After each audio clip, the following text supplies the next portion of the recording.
Hello, and welcome back to Drive Home Reviews Spring Break at the Movies. Now, before we begin the review, I would like to take this opportunity to introduce my viewers to the latest addition to the Drive Home Review family. This is Mortimer. As you can see, Mortimer is a dog in a cat costume.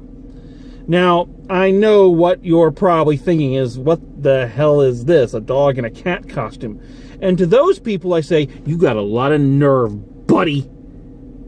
How dare you judge Mortimer in the way he self-identifies? It is 2019. We're above that. You prejudiced jerk, you make me sick. Now, you see what I've done there? There you go, Morty. Go ahead and take your place with your buddies. There you are. Now, you see what I've done there is I have used Mortimer and his unique take on life as an allegory to discuss the way people address and think about transsexuals. You see, I have used this instance to create a metaphor about another instance. And this is a terrible segue into talking about today's film, Captive State. So Captive State, let's turn the light on here, is one of those highfalutin, intellectual type sci-fi films. The kind of sci-fi film I tend to enjoy more often than I don't, because to me, really good sci-fi should be a commentary on, the world. It should be a commentary on where we are and where we're going. All the best science fiction always has been. So this is using the story of a alien invasion of Earth, an invasion of Earth that sets up the aliens as kind of this oppressive, unseen government that still kind of lets day-to-day life continue, but in a very highly policed, highly scrutinized, highly studied form of existence. Okay, are you catching the metaphors yet? Because if you're not, then you really need to, check to make sure you haven't sustained any head injuries. Because my first kind of comment about this film is it is not subtle. All right, it is laying all of this out. So this alien power takes control of the world, but America mainly. Chicago, is where the story is set. And through, textposition, at the very beginning of the film, with a lot of typing, we learn that there have been massive deportations off planet, that the gap between the wealthy and the poor has grown exponentially. There's something else, I can't remember what it is. So, if you're not catching on to the subtle social commentary that this film is laying down at your feet, it's going to make sure you get it. I will also point out that for the majority of the film, it took until the very end of the film for it to kind of happen. The collaborators, the folks who are benefiting or who are, helping the aliens out, hence the term collaborator. I don't know why I had to explain that. Seem to be, for the majority, all white. While the resistance is a multicultural hodgepodge with an African-American leader. His brother is kind of the... I don't know who the main character of the film is, really. It's really hard to pinpoint who the main character is. I think it's supposed to be the younger brother, Gabriel, the resistance leader's brother. But then he goes away for a large portion of the film, and we follow the leader, I think his name's Raphael, pardon me. There, Zoe was falling. I think his name was Raphael, in this elaborate terrorist attack on a bunch of the aliens. But then it jumps back to being about Gabriel. I guess maybe the closest thing we have to a lead character is John Goodman, who is one of the collaborators. He's a police officer who's trying to bring down the resistance. So we spend a lot of the movie with him, but I don't think he's supposed to be our main character, at least not until the movie needs him to be, and I'm not going to explain what that means. So I'm not entirely sure whose story this is. I think it's Gabriel's. But again, the film is very unclear on that. I think that's another thing that kind of gets me about this film in a not good way, is that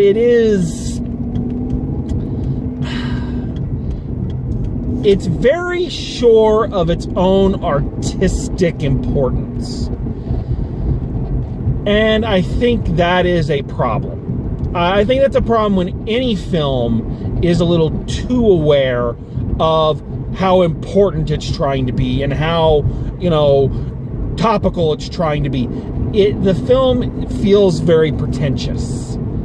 Remember, if you watch my Captain Marvel review, one of the things I said I really liked about that film is it is very important that this is the first female-led Marvel Cinematic Universe movie, and only the second female-led superhero movie of the Cinematic Universe era. Okay? But what I liked about that movie, one of the things is that it never felt like it had to stop, get up on its soapbox, and preach that fact. It allowed it all to happen through the subtext. There is subtext in this movie, but it is razor thin. And everything from the directing to the sound design to everything is it is very sure of just how important this movie is. They want to make sure your ass doesn't miss it. Oh, and while I'm talking about the sound design, I gotta get on this soapbox for just 2 seconds. While I liked it in The Arrival, I really want to ban any movie about aliens that has either as part of its score or part of its sound design that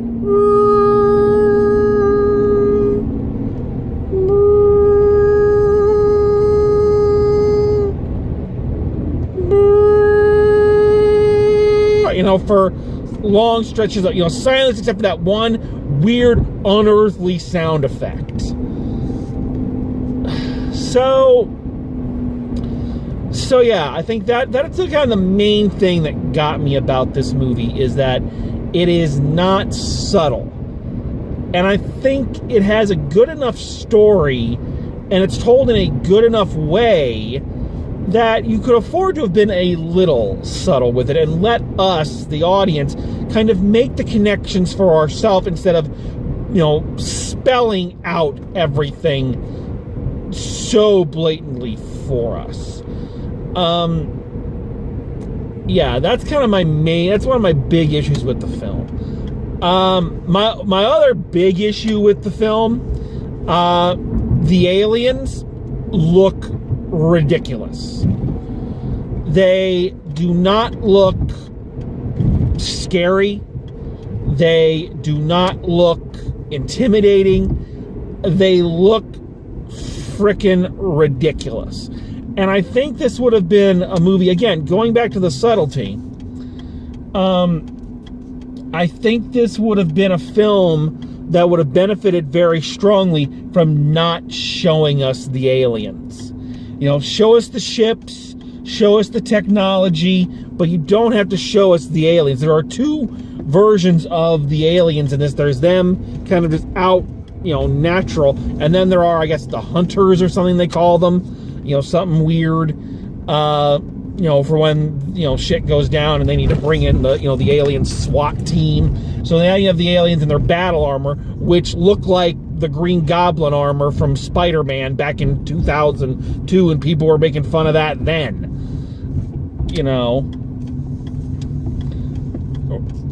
So yeah, the aliens look horrible in this, and it really takes away from any tension that might be built up. There's one thing in this. I'm going to talk about things I liked. I really am. I feel like I'm just kind of laying it all on this movie. But there's another thing I got to talk about that I personally didn't like. Okay, this is a me thing.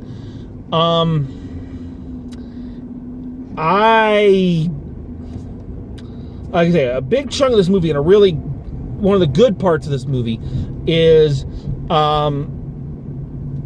Gabriel's resistance leader brother, leading this, planning and executing this terrorist attack.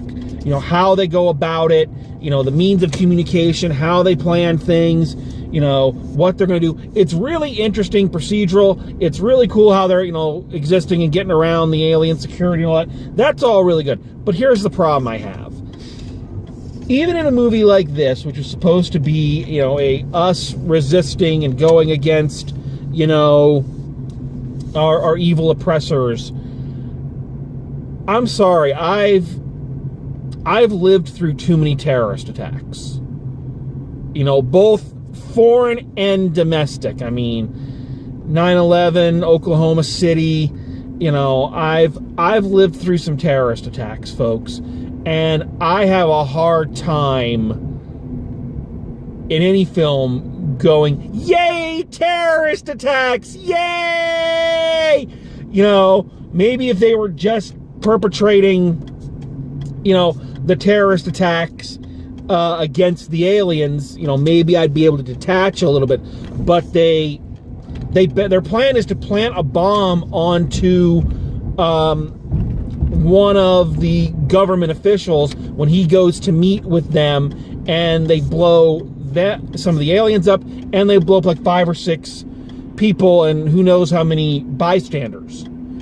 So yeah, I kind of have an icture with that. That's not something just given, I'm sorry, given what I've seen in my lifetime, and I'm sickened to kind of think about how many terrorist attacks I've lived through in my lifetime, in my scant 40 years of life, and that I've seen that many, that much.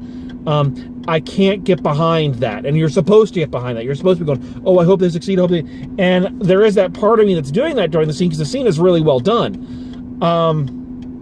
But it just, it hits that wall of,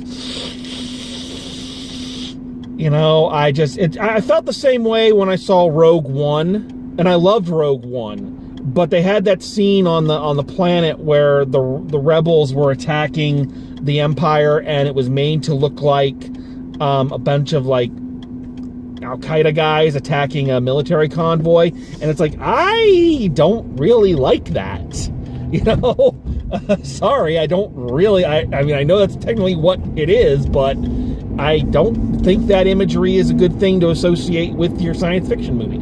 So, again, I get that it was all in service of the greater story and the greater narrative that was going on, but for me, it was just a thing that made me go, can't support you there, buddy.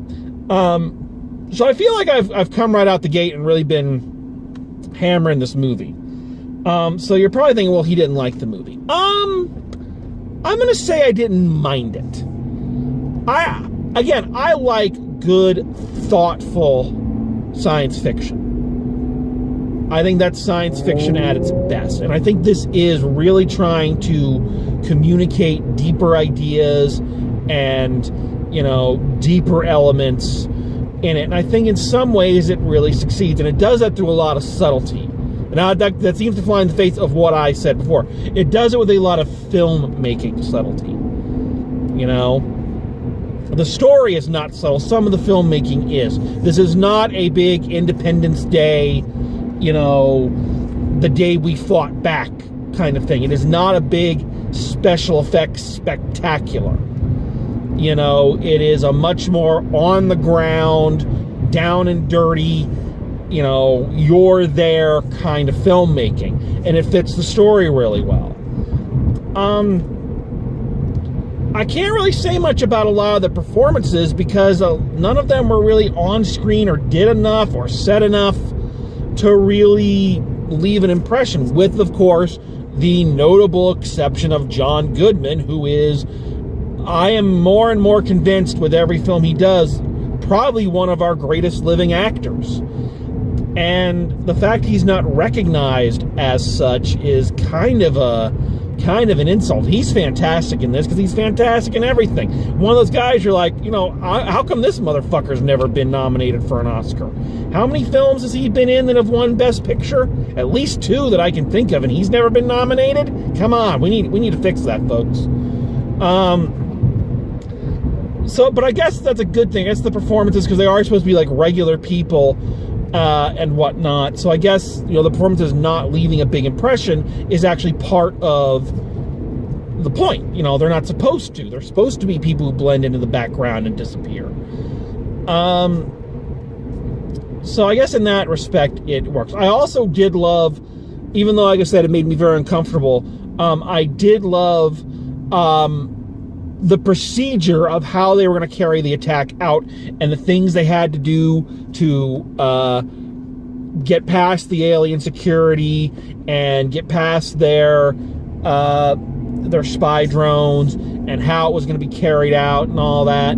I thought that was really interesting to kind of watch, and it really established it as a well thought out world, because this is supposed to be a world where these aliens have been in control for about 8 or 9 years. So this civilization is kind of established. It's been almost a decade.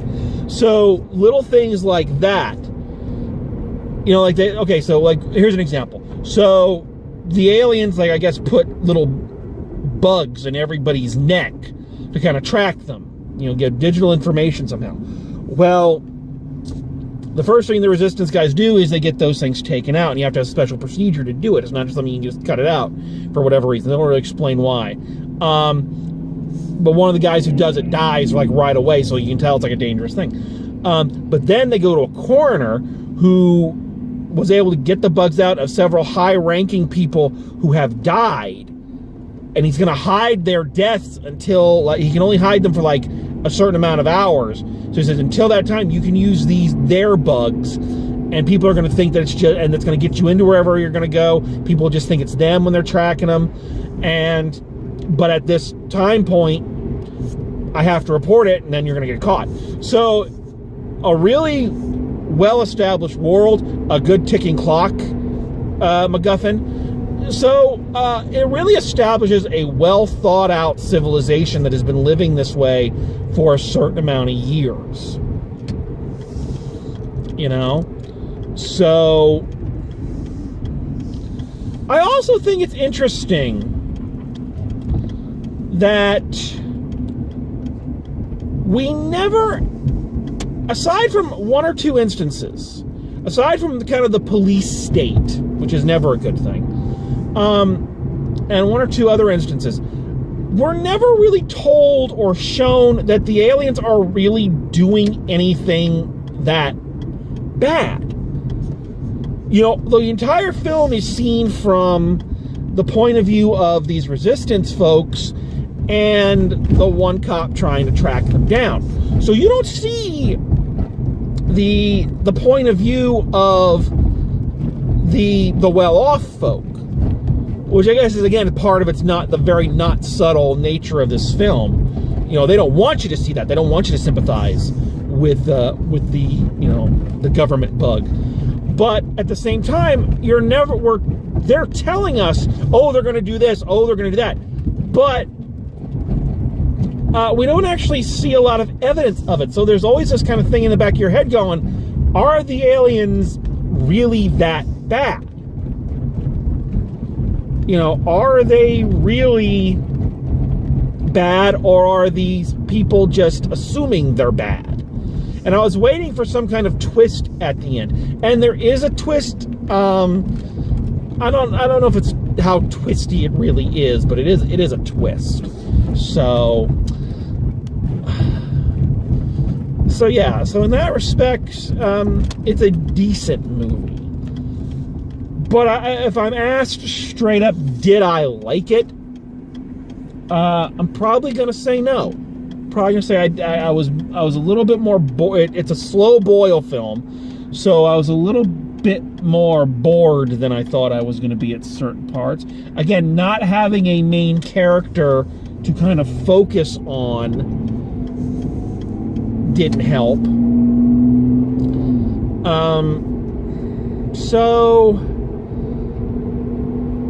coming out of it, the question then becomes, okay, final grade. What do we rate this one when all is said and done? I'm gonna go a C+ on this one. Because I think there's a lot of good there. And I think I'm happy to, again, like things like The Arrival, which I loved. I'm happy to see thoughtful science fiction. I'm always happy to see that. Anything that can blend, though that genre. Oh, Dudley! Oh, he's all right. He's all right, folks.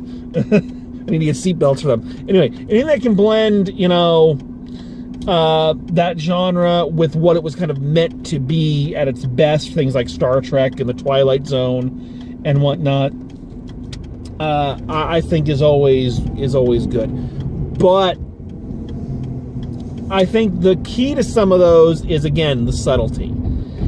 And maybe they just feel like we don't have time to be subtle anymore, kind of like I said in the King Arthur review. But I don't know, to me it just I got a little tired of the soapbox, or I don't mind the soapbox necessarily when I don't feel like it's being used to bludgeon me over the head. So I know some people who probably really dig this film, and it is very well made, so you can't fault it on that score. But for me, it wasn't everything I was hoping. So yeah, C+ on this one. All right, well, spring break is rapidly closing, like little too fast for me, to be honest. I can't believe what day it is already. It's like, damn, I thought spring break just started. So I got to go back to work soon. But I'm going to try for one marathon day. One day at the movies. And that's what I'm planning to bring you tomorrow. So I hope that you will join me for all of my increasingly growing cast of lovable characters, including Dudley, who is on the floor. Thanks for joining us, and as always, drive safe, and I'll see you at the movies.